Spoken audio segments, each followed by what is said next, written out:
আসসালামু আলাইকুম। স্বাভাবিক জীবনে আমার ওই চলাফেরা করতে গেলে একটু ব্যথা পাই।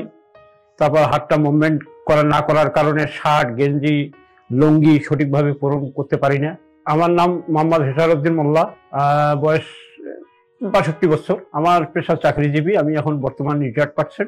বাসা হলো আমার দিনাজপুর ডিস্ট্রিক্ট। তো আমার এই সমস্যাটা গত বর্ষার সময় থাকি আমি একটু আছাড় খেয়েছিলাম।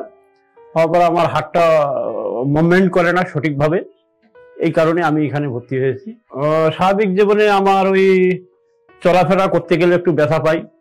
তারপর হাতটা মুভমেন্ট না করার কারণে শার্ট, গেঞ্জি, লুঙ্গি সঠিকভাবে পরণ করতে পারি না।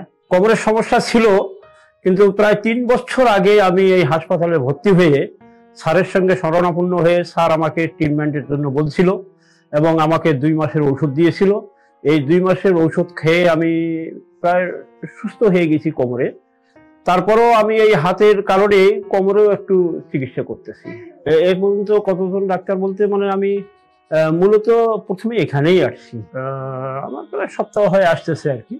এখন বর্তমান ভালো লাগতেছে। হ্যাঁ, এখন তো মোটামুটি ভাবে দেখলাম যে শার্ট, প্যান্ট, গেঞ্জি খুলতে পারতেছি, পরতে পারতেছি। ভালো লাগতেছে আমাকে আর কি। না, ভালো লাগছে আমাকে, সবাই ভালো লাগছে, ডাক্তার এবং নার্স, তারপর হলো আমার যে ফিজিওথেরাপি দিল তাকেও ভালো লাগছে। তারা আমাদের সঙ্গে খুবই ভালো আচরণ করছে এবং আমার কোনো সমস্যা করেনি, আমার সমস্যা হয়েও নাই। আমি তো প্রায় দেখছি ১০-১২ জন সুস্থ হয়ে গেছে। আমি খুলে বলছি যে আমি অমুক জায়গায়, আমার যেমন যত বন্ধু বান্ধব আছে এবং আমার দিনাজপুর থেকে বন্ধু বান্ধবও দেখতে আসছে।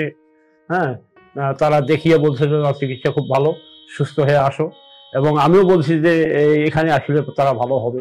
যারা আমার মতন এই রোগে ভুগতেছে তাদেরকে আমি যথাযথ ঠিকানা দেবো, সবকিছু বলে দেবো। আমার জন্য আপনারা সবাই দোয়া করবেন, আমি যেন সুস্থ হয়ে সারা জীবন এইভাবে থাকতে পারি। আপনারা ভালো থাকবেন। আসসালামু আলাইকুম। ডিপিআরস লিমিটেড, আস্থা, বিশ্বাস ও নির্ভরতায় অবিচল।